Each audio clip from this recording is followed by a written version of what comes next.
আলাইকুম ওয়া রাহমাতুল্লাহি ওয়া বারাকাতুহু। সম্মানিত দর্শক শ্রোতা, আমাদের এই ২৪-এর স্বাধীনতার নায়কদেরকে নিয়ে এবং আহতদের চিকিৎসার বিষয়ে উপদেষ্টা মণ্ডলীদেরকে উদ্দেশ্য করে পিনাকি ভট্টাচার্য কি বলেছেন, এই কথাগুলো গভীর মনোযোগ দিয়ে শোনার আহ্বান করছি। আজকে আলাপ করি বাচ্চাদের চিকিৎসা নিয়ে। আমি অক্টোবরের 5 তারিখ আহতদের চিকিৎসা নিয়ে লিখছিলাম। আমি বলছিলাম কিভাবে একটা পূর্ণাঙ্গ চিকিৎসার পুনর্বাসনের ব্যবস্থা করা যায়। কি লিখছিলাম পড়ে দেখি।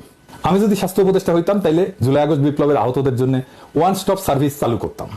ঢাকা শহরে কোনো একটা কম ব্যবহৃত হাসপাতালে পুরোটা বা একাংশ নিয়ে কাজটা শুরু করতাম। আমি যেহেতু 6 বছর দেশে নাই, তাই জানি না কোন হাসপাতালের অবস্থা কেমন। যখন দেশে ছিলাম তখন সোহরাওয়ার্দী হসপিটাল ছিল সবচেয়ে আন্ডার ইউটিলাইজ হসপিটাল। যাই হোক, ওইখানে আহতরা রেজিস্ট্রেশন করতে পারতো। ওই হাসপাতালে আমি চক্ষু, thoracic surgery, orthopaedics, casualty, gastrointestinal surgeon, neurosurgery, ICU, high dependency unit, physiotherapy, psychology counselling, plastic surgery, কৃত্রিম অঙ্গ সংস্থাপন ইউনিট এক জায়গায় আনতাম। হাসপাতালের ক্যাটারিং সার্ভিসের দায়িত্ব দিতাম স্টার রেস্টুরেন্টকে, হাউসকিপিং এর দায়িত্ব দিতাম পূর্বাণী হোটেলকে। বাংলাদেশের সেরা ডাক্তারদের, সেরা নার্সদের এখানে পোস্টিং দিতাম, তাদের ন্যাশনাল হিরো বানিয়ে দিতাম। চিকিৎসার পূর্ণ দায়িত্ব নিতাম। যাদের বাংলাদেশে চিকিৎসা সম্ভব না তাদের এইখান থেকে বিদেশে পাঠাতাম। আমি হয়তো সিলেক্ট করতাম মালয়েশিয়া, কিছু ডাক্তার হায়ার করতাম কিউবা থেকে, ওরা টাকার বিনিময়ে ডাক্তার দেয়। আহতদের প্রত্যেককে আলাদা টিভি আর ল্যাপটপ দিতাম, ফ্রি হাই স্পিড ওয়াইফাই থাকতো। আশেপাশে বাসা ভাড়া নিতাম, সেখানে গেস্ট হাউস বানাতাম আহতদের পরিবারের জন্য। আহতদের পরিবারের 2 জন সদস্যের জন্য চিকিৎসা চলাকালীন সময় থাকা আর খাওয়া ফ্রি। একটা পুনর্বাসন ইউনিট করতাম, ওইখানে কিছু বিজনেস গ্রাজুয়েট বসাই দিতাম, তারা প্রত্যেকের পুনর্বাসনের জন্য আলাদা পরিকল্পনা আর আলাদা বাজেট করতো। এই বাজেটের জন্য আমি প্রফেসর ইউনুসের পিছিয়ে লাইগানে থেকে বাংলাদেশের বিজনেস টাইকুনদের ধরে কইতাম এর পুনর্বাসিত করার টাকা দেন। বিজনেস টাইকুন আগে আমরা 2 বার সালাম দিত, তারপর কইতো যথা আজ্ঞা জানাব। একজন আহত চিকিৎসা সম্পূর্ণ করে ফিরে যাবে, তাদের নিয়ে পত্রিকা আলাদা স্টোরি করতাম, বলে দিলাম এখন দেখেন আপনারা ভালো মনে করেন। তো এটা দেখে স্বাস্থ্য উপদেষ্টা ডিজিএলকে বললেন পিনাকির সাথে কথা বলো, প্ল্যানিংটা ফাইনাল করো। ওই সময় ডিজিএল ছিল আমার ঘনিষ্ঠ বন্ধু ক্লাসমেট সুমন নাজমুল। সে আমার ফোন দিল। মুশকিল হচ্ছে যারা যখন কোনো দায়িত্ব পালন করে তারা তার কাজকে জাস্টিফাই করে এবং সে বলার চেষ্টা করে তুমি যেটা বলছো আমরা সেটাই করছি। তো আমরা বললো যে সুমন আমারে বললো যে দোস্ত চিকিৎসা হচ্ছে সবার এক এক হাসপাতালে, সবাই চিকিৎসা পাচ্ছে। আমি বললাম তাইলে কেন এত অভিযোগ? তো আমার বন্ধু যা বলছিল ওই একই ধরনের কথা আমি হাসনাত আব্দুল্লাহ শেয়ার করা পোস্টে দেখলাম আজকে। সেটা হচ্ছে এই আহতদের কেউ কেউ ছাত্রলীগের বিপ্লবী পোলাপানের হাতে মাইর খেয়ে এখন বিপ্লবী সাচ্ছে, এদের সাথে ছাত্রলীগের যোগাযোগ আছে। তাইলে হাসনাত একটা কথা বলি, মানে ক্ষুদ্র ভ্রাতা, আহতদের যে লিস্ট করা হয়েছিল, করার কথা প্রথম থেকে বলতেছি, সেটা ঠিক মতো হয়েছে? হয় নাই তো। যদি হয়তো তাহলে ছাত্রলীগ করা লোক কিভাবে আহত হিসাবে, বিপ্লবের কর্মী হিসাবে হাসপাতালে ভর্তি হয়? ছাত্রলীগকে আমরা চিকিৎসা দেবো না তা না, চিকিৎসা দেবো, কিন্তু বিপ্লবের কর্মী যে অ্যাটেনশন পাবে, যে সাপোর্ট পাবে, সেটা তো ছাত্রলীগের কর্মী পাবে না। ছাত্রলীগ কানেকশনের কথা আসতেছে কেন এখন? লিস্টটা করছে কে তাইলে? ছাত্রলীগ তো করে দেয় নাই, কে লিস্ট করছে আর কে ভ্যালিডেট করছে? আহতরা কি সেই লিস্ট থেকে আসছে? আহতরা নাকি সুস্থ হয়ে হাসপাতাল ছাড়তে যাচ্ছে না। তো এই যে প্রবলেম, এই প্রবলেমটা সলভ হয়ে যেত আমার পরিকল্পনায়। কিভাবে আসেন আর একটু বিস্তারিত আলাপ করি। আমাদের দায়িত্ব কি শুধু সুস্থ করে দেওয়া আহতদের? না, এরা ডাক্তারি টার্মে সুস্থ হইলেও বাসায় যেতে চাচ্ছে না।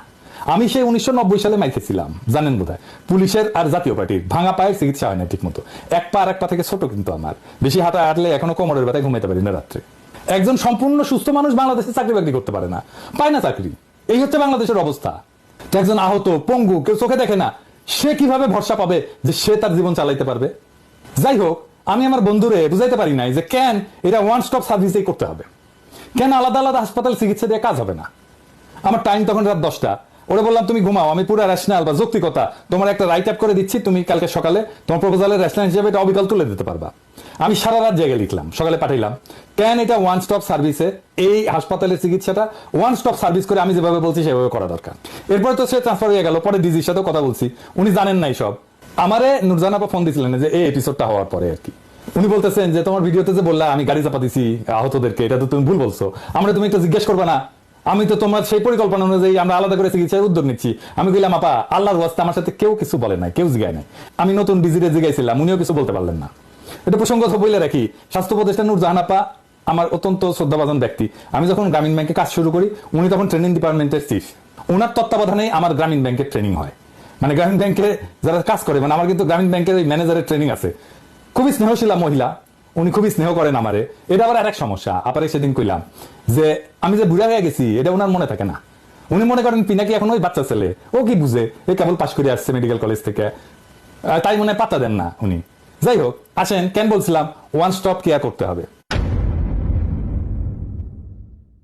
কোনো সমাজের ইতিহাস দ্বন্দ্ব আর সংঘাতের মধ্যে দিয়ে অগ্রসর হয়। রক্তপাত ছাড়া ইতিহাস আগায় না, হয় সেটা গৃহযুদ্ধ অথবা শুধু যুদ্ধ। কিছু কিছু বাইঞ্চতের আবির্ভাব হয়েছে, আমি আর দেখাইলাম না ইদানি, যারা রক্তপাত শুনলে মূর্ছা যায়, আবার রাজনৈতিক সংগ্রামের নেতাও হইতে চায়, হ্যাঁ দেশেরও নেতা হইতে চায়। মানে এই দেশ কথা শুনলে না গা চিরবির করে ওঠে। এটা গেলে আমার কথা না, মানে হেগেলের কথা, মানে গা চিরবির করার কথা না আর কি। এই যে দ্বন্দ্ব সংঘাতের মধ্যে দিয়ে একটা দেশের ইতিহাস অগ্রসর হয়। হেগেল একজন বিখ্যাত জার্মান দার্শনিক, উনি এটা বলছেন যে সংগ্রাম সংঘাতের মাধ্যমে রাষ্ট্র এবং সমাজের অগ্রগতি ঘটে এবং প্রত্যেক সংগ্রাম মানুষের স্বাধীনতার পরিসর বৃদ্ধি করে। রাজনৈতিক সংগ্রামে আহতদের সম্মান জানায়, রাষ্ট্র তাদের ইতিহাসের গুরুত্বপূর্ণ চরিত্র হিসেবে স্বীকৃতি দেয়, যা ভবিষ্যৎ প্রজন্মকে আবারও এই একই ইতিহাস গঠনে অংশগ্রহণ করতে উদ্বুদ্ধ করে। সেজন্যই আহতদের এত দাম, সব সমাজে এত রেসপেক্ট করে। ইতিহাস সাক্ষ্য দেয় যে সমাজ তাদের বীর এবং আহত যোদ্ধাদের সম্মান জানায়, সেই সমাজের ভবিষ্যৎ প্রজন্ম সমাজ এবং রাজনৈতিক আন্দোলনে উদ্বুদ্ধ হয়। আপনি দেখেন ওই যে হান্নান বলছিল না যে তরুণ সমাজ আর আসবে না, এই যে দেখেন শুনেন। আর এই অভ্যুত্থানটা যদি ব্যর্থ হয়, এই যে আমি যে রক্তটা ঝরাইছি এই রক্তের হিসাবটা আমি নিব। এই অভ্যুত্থান যাদের কারণে ব্যর্থ হবে তাদের প্রত্যেকের মুখোশ খুলে দিব, স্পষ্টত। এবং এরপরে একই সাথে বলে যাবো যে বাংলাদেশের ভবিষ্যতে যেন কোনো তরুণ প্রজন্ম আর কোনো যেন কখনো যেন রাস্তায় না নামে। এটাই হবে। 90-এর গণ অভ্যুত্থানে নূর হোসেনের রক্তের সাথে প্রতারণা করেছে এরা, প্রতারণা করে আজকে বাংলাদেশকে 24 এনে এখানে নিয়ে এসেছে। এখন 2000 মানুষ জীবন দেওয়ার পরে আজকে এখনো দেখা যাচ্ছে যে এই দেশ নিয়ে তাদের কোনো ভাবনা নেই। ভাবনা হচ্ছে ক্ষমতায় যেতে হবে, লুটপাট করতে হবে। একই জায়গায় সব সার্ভিস দিলে হাসপাতালে আহতরা একে অপরের সাথে মিশবে, সেখানে একটা মিলিত অভিজ্ঞতার পরিবেশ সৃষ্টি হবে। গুরুতর আহতরা হালকা আহতদের মানসিক এবং শারীরিকভাবে শক্তি পেতে অনুপ্রাণিত করবে, যা একটা ঐক্যের অনুভূতি গড়ে তুলবে। এমানুয়েল নেভিনাস আরেক দার্শনিক, উনি বলছিলেন যে মানব সম্পর্কগুলো নৈতিকতার ভিত্তিতে গড়ে ওঠে এবং অন্যান্যদের কষ্টকে স্বীকৃতি দিলে একটা সমন্বিত দায়িত্ববোধ তৈরি হয়। আহতরা পরস্পরকে সমর্থন করলে এই পরিকল্পনা এমন একটা সম্মিলিত নৈতিক প্রতিক্রিয়া তৈরি করত, যা শুধুমাত্র চিকিৎসার সীমা ছাড়ায় আবেগ এবং সামাজিক বন্ধনকে শক্তিশালী করত। আমি বলছিলাম ভালো খাবার দিতে হবে, পরিচ্ছন্ন একটা পরিবেশ দিতে হবে, পরিচ্ছন্ন পরিবেশ, সুশৃঙ্খল পরিবেশ, পুষ্টিকর খাদ্যের ব্যবস্থা রোগীদের মানসিক চাপ হ্রাস করতো। দ্বিতীয় বিশ্বযুদ্ধের পরে যারা ফ্রন্টলাইন থেকে আহত হয়ে আসছিল সৈনিকেরা, তাদের বিশেষ যত্নে রাখা হয়েছিল যাতে তারা মেন্টালি এবং ইমোশনালি সুস্থ থাকতে পারে। আর সুস্বাদু খাবারের কথা বলছি, সুস্বাদু খাবার দিয়ে আপনি আপ্যায়ন করবেন, এর ফলাফল আপনি দেখবেন। ভালো খাবার ছাড়া তো উৎসবই হয় না, ভালো খাবার দেখলেই মন প্রফুল্ল হয়ে যায়। আরেক দার্শনিক অ্যারিস্টটল বলতেন ইউডাইমানিয়া মানে হচ্ছে শারীরিক এবং মানসিক স্বাস্থ্য ভালো থাকলে মানুষ তার সম্ভাবনা এবং পূর্ণতা অর্জন করতে পারে। ভালো খাবার তো ভালো পুষ্টি দেয়, মানসিক স্থিতিশীলতা নিশ্চিত করে, এটা মানুষকে সুখ এবং পূর্ণতা দেয়। আমি সেজন্য খাবারের ব্যাপারে খুবই পার্টিকুলার। খাবার ভালো থাকতে হবে। স্টোয়িক দর্শন অনুযায়ী খাবার শুধু শরীরের জন্য না, এটা মানসিক স্থিতিশীলতা বজায় রাখার মাধ্যম। পুষ্টিকর খাবার হরমোনের নিয়ন্ত্রণ করে, যেটা আবেগ এবং আচরণে সরাসরি প্রভাব পড়ে। যেমন ধরেন সেরোটোনিন, এটাকে সুখের হরমোন বলা হয়। পুষ্টিকর খাবার থেকে যে অ্যামাইনো অ্যাসিড আছে, এটা ট্রিপ্টোফ্যান থেকে তৈরি হয়। এমন খাবার দেবেন যেটাতে হাই সেরোটোনিন থাকে। এই খাবারগুলো কিন্তু এক্সপেন্সিভ। আপনি যদি বাচ্চাদের এমন খাবার দিতেন যেটাতে ভেরি হাই সেরোটোনিন, দেখতেন এরা আনন্দের সাথে থাকতো ওই জায়গাগুলো এবং তাদের রোগের দুঃখ এগুলো কমে যেত। কিতে হাই সেরোটোনিন থাকে আমি বলি, আমাদের মুরগি, হাঁস এগুলো হাই সেরোটোনিন থাকে। ডিম, আমাদের মাছে ট্রিপ্টোফ্যান থাকে না, এগুলো এই যে স্যামন মাছে থাকে, লাল মাংসে থাকে মাঝারি পরিমাণে, খুব বেশি না, মাঝারি পরিমাণে। তারপরে দুধ, পনির এগুলোতে থাকে, যেমন ধরেন আখরোট, অ্যালমন্ড, তারপর কাজু বাদাম, চিয়া সিড এগুলোতে থাকে সেরোটোনিন। তারপরে ফলমূল বা এগুলোর মধ্যে যেমন ধরেন কলা, আনারস, অ্যাভোকাডো, পালং শাক, ব্রোকলি, ডার্ক চকলেট এগুলোতে সেরোটোনিন বেশি থাকে, এগুলোতে ট্রিপ্টোফ্যান বেশি থাকে। তো প্লেটো বলতেন যে শরীর এবং আত্মা পরস্পরের উপর নির্ভরশীল। যদি শরীর সুস্থ থাকে তাহলে আত্মাও সুস্থ থাকবে। এপিকিউরাস বলতো যে খাদ্য হচ্ছে একটা মৌলিক আনন্দ এবং এই আনন্দ সরাসরি মানসিক তৃপ্তি দেয়। ওইখানে যে ডাক্তার, নার্স, স্বাস্থ্যকর্মীরা কাজ করবে তারা হয়ে উঠবে জাতীয় বীর। কত রকম গল্প বের হইবে এই হাসপাতাল থেকে, কবি সাহিত্যিকরা যাবে আহতদের সাথে কথা বলতে, তাদের লড়াইয়ের গল্প শুনবে, গান লিখবে, কবিতা লিখবে, উপন্যাস লিখবে, সিনেমা হবে। ওই হাসপাতাল কোনো কষ্টের না, উৎসবের, আমাদের সেলিব্রেশনের জায়গা হবে। তা না আছে কারে কারে বিদেশে পাঠানো হবে, কত টাকা দেওয়া হবে, কোন দেশ থেকে বিদেশি ডাক্তার আসবে, এইসব নিয়ে। এরপরে আমি করবো পুনর্বাসন। এরা হাসপাতাল ছাড়তেছে না, কারণ সে জানে এই সমাজে আহত আর পঙ্গু শরীর নিয়ে উপার্জন করা যায় না। মানে ধরেন সে কি পুলিশে যেতে পারবে, আর্মিতে যেতে পারবে, বিডিআরে যেতে পারবে, আনসারে যেতে পারবে? পারবে না। তো তার তো অনেকগুলো চাকরির ক্ষেত্র এমনিতেই বন্ধ হয়ে গেছে।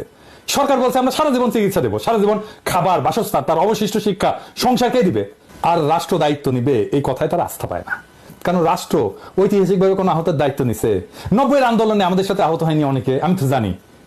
কারো কোনো দায়িত্ব নেয়নি রাষ্ট্র। মুক্তিযুদ্ধে ধর্ষিতা নারীদের দায়িত্ব নিছে সরকার? নিছে? নেয়নি। বলে 30 লক্ষ শহীদ হয়েছে, আরো গলা কাঁপায় আর কি, 30 লক্ষ বলার সময় গলা কাঁপায়। তো শহীদ পরিবার ভাতা পেয়েছে একটা শহীদ পরিবার দেখান ভাতা পেয়েছে? পায় না। 75-এর 15 আগস্টে যে সোহরাওয়ার্দীর বডিগার্ডলে জয় বাংলা করলো, তাদের দায়িত্ব নিছে সরকার? নেয়নি। একটা ইন্ডেমনিটি করছিল, সেটা বাতিল করে দিছে, ধরে ধরে এনে ফাঁসি দিছে।